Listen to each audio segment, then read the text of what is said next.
इसी हॉस्टल में 100 बच्चे थे, वहां पे दाल चावल ही दिया जाता था। बच्चों ने स्ट्राइक कर दिया, कहा कि हम रोजाना दाल चावल नहीं खाएंगे।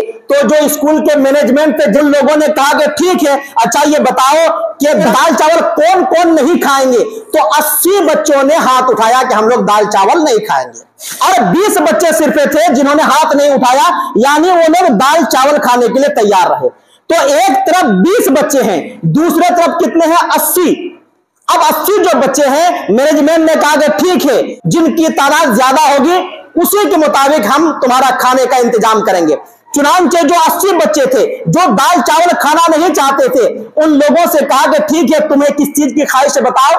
तो 17-18 बच्चे ने कहा कि हमें बकरे का गोश्त चाहिए, 15-16 ने कहा कि नहीं हमें मुर्गे का चाहिए, और इसी तरीके से 18-19 ने कहा कि नहीं हमको बकरे का पाया चाहिए, किसी ने कहा कि हमको मछली चाहिए, थोड़े लोगों ने कहा कि हमें बिरयानी चाहिए। और इस तरीके से इन लोगों ने अपने ख्वाहिशात जिसके जैसे दिल में आया उस तरीके से मुतालबात किया। नतीजतन जो 80 एक तरफ थे उनके वोट तकसीम हो गए, किधर 17 वोट, कहीं 18 वोट, कहीं 15 वोट, कहीं 13 वोट, कहीं 12 वोट। और जो 20 बच्चे थे जिन्होंने दाल चावल खाने का तहैया कर लिया था, वो 20 पर ही मुत्तहिद थे। तो नतीजतन उन 80 बच्चों को भी अब दाल चावल ही खिलाया जाने लगा।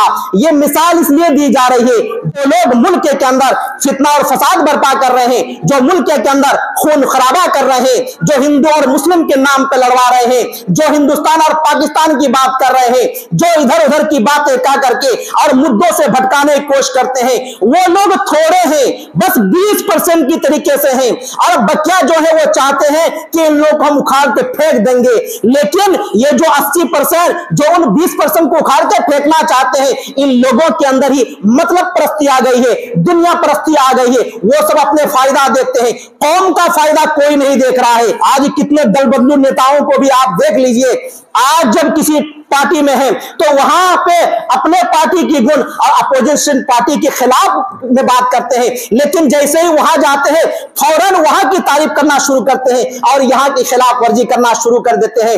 आज देखिए, इस पार्टी में भी मुसलमान, उस पार्टी में मुसलमान, फला पार्टी में भी मुसलमान, और मुसलमान देखते हैं हाँ ये तो मुसलमान है, हम इसको देंगे, उधर भी वोट बढ़ गया, इधर भी वोट बढ़ गया, फला तरफ भी वोट बढ़ गया।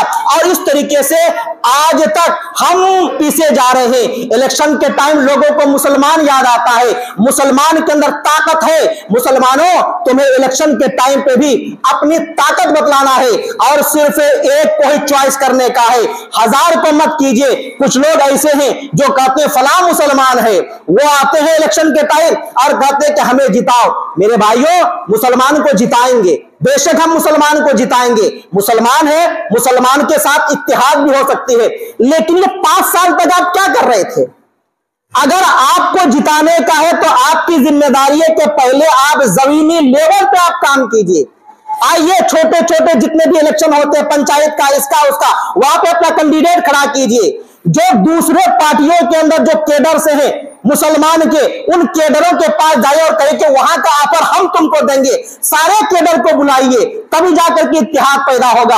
आप आएंगे इलेक्शन के टाइम और उसके बाद क्या होगा, थोड़े मुसलमान कट जाएंगे इधर से, थोड़े मुसलमान उधर से कट जाएंगे, और नतीजन वही होगा जो हमेशा से होते रहता है। तो मेरे मुसलमान भाइयों, जज्बात में काम लेने की नहीं बल्कि होश के नाखून लेने का है, समझदारी से काम लेने का है। बाद लोग कहते हैं कि अरे ये कौन सा मुसलमान का दोस्त है, ये कौन सा मुसलमान का भाई है, ये भी तो हमारा नुकसान करता है। बेशक हमारा नुकसान करता है, कोई भी हमारे वास्ते सही नहीं है, कोई भी हमारा फायदा नहीं चाहते, सब हमारा इस्तेमाल करते हैं। लेकिन वो लोग जीत के आएंगे, उसके बाद यहां जो वो रूलिंग करेंगे, हमको भी यही रहने का है। हम देखते हैं कि एक के जीतने की वजह से हमको ज्यादा नुकसान है और एक के जीतने की वजह से हमको कम नुकसान है। तो हमें जिसमें कम नुकसान है उसको हमें पकड़ने का है।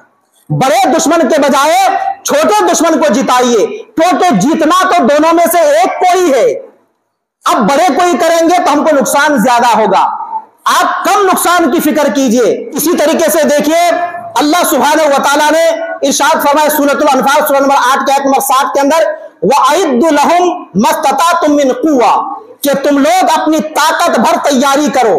तो ये कुफार और मुशरिकीन अपने दुश्मन के बारे में कहा है अल्लाह रब्बुल आलमीन ने कि अपने दुश्मन के मुकाबले में तैयारी करो, ऊंटों को तैयार रखो, घोड़ों को तैयार रखो, हर चीज से लैस हो जाओ। ये जो जदीद दौर के उलमाए किराम हैं, उन लोगों ने इस आयत करीमा से यह मसला मुस्तंबत किया है कि दुश्मन के मुकाबले में तैयारी करने के लिए कहा गया है, और यहाँ जो जमहूरी मुल्क है हमें जो नुकसान पहुंचाना चाहता है वो हमारा दुश्मन है, और उसके लिए हम तैयारी करेंगे तो यानी वोट के जरिए से हम उनको शिकस्त देंगे। तो वोट की ताकत तुम्हें मनवाने का है, वोट हर एक को देने का है। और उससे पहले मैं और एक गुजारिश करता हूं, इससे पहले भी कहा था, वोटर लिस्ट में अपने नाम को पहले चेक कर लीजिए, चेक कर लीजिए कि आपका वोटर लिस्ट में आपका नाम है या नहीं है। नेट से आपको मालूम हो जाएगा, मोबाइल वगैरह से मालूम हो जाएगा।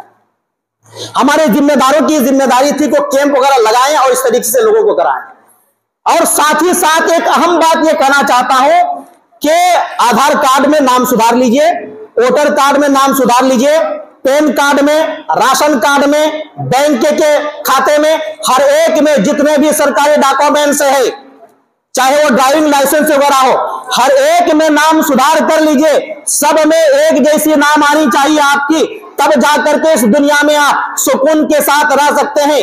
अल्लाह रब्बुल आलमीन तुम्हारी मदद करेगा जब तुम खुद बदलना चाहोगे। अगर तुम खुद ना बदलोगे तो फिर अल्लाह रब्बुल आलमीन भी उसी हालत में तुम्हें छोड़ देगा। तो अपनी फिक्र कीजिए, दीन से जुड़िए और दीनदार बनिए, और दुनिया के मामले में भी होशियार रहिए, समझदार बनिए, और तुम्हारे अंदर जो गलतियां हैं उन गलतियों को सुधारने की कोशिश कीजिए, और अपनी ताकत दुश्मनों को बतलाइए। वोट के जरिए से कोई भी वोट देना न छोड़े, अपने काम काज को उस दिन बंद रखें और सारे लोग वोट देने जाएं और एक ही पार्टी को जिताइए मिलजुल करके, क्योंकि कम जो छोटा जो दुश्मन है, छोटे दुश्मन को आप जिताइए, बड़े दुश्मन को आप हराइए, बड़े दुश्मन को शिकस्त दीजिए। अगर आप दुश्मन दुश्मन कहेंगे तो मैं समझता हूं कि इस दुनिया में कोई भी ऐसा नेता नहीं है जो हमारा चाहता है, चाहे वो मुसलमान हो या गैर मुस्लिम हो। आप देखिए, हर एक पैसे के पीछे भागे हुए हैं, हर एक अपने फायदे के लिए भागते हैं। आप जाइए किसी के पास, वो केडर रहते हैं, अपने तरफ लोगों को खींचने की कोशिश करते हैं। दूसरा भी कहता हम सही है, वो गलत, वो कहता हम सही है, वो गलत, फला कहता हम सही है, वो गलत। अरे सब अपने अपने मियां मुंह मिट्ठू बनते रहोगे तो गलत होगा कौन? तो मेरे भाइयों, हम सबको अपनी फिक्र करना चाहिए, अपने कौम की फिक्र करना चाहिए, अपने बाल बच्चों की फिक्र करनी चाहिए, अपने मुस्तकबिल की फिक्र करनी चाहिए, और दीन के एतबार से भी एक होकर के रहिए, और इलेक्शन के मामले में भी आपस में इख्तिलाफ इंतशार को छोड़ दीजिए। अगर आप ये चाहते हैं कि हम फला कैंडिडेट को जिताना चाहते हैं, ये इलेक्शन खत्म होने दीजिए, उसके बाद उसके लिए आप कोशिश कीजिए, जमीनी लेवल पे कोशिश कीजिए, अपनी ताकत बढ़ाइए। उसके बाद फिर देखिए कि 5 साल में आपने कितनी ताकत बढ़ाई है। वाकई अगर आपकी ताकत बढ़ी है तो फिर आगे बढ़िए, सब मिलकर के साथ देंगे। लेकिन अगर आपकी ताकत नहीं बनी है तो फिर वोट को काटने की और इस तरीके से आपस में ही लड़ भिड़ करके अपने आप को कमजोर करने की कोशिश मत कीजिए।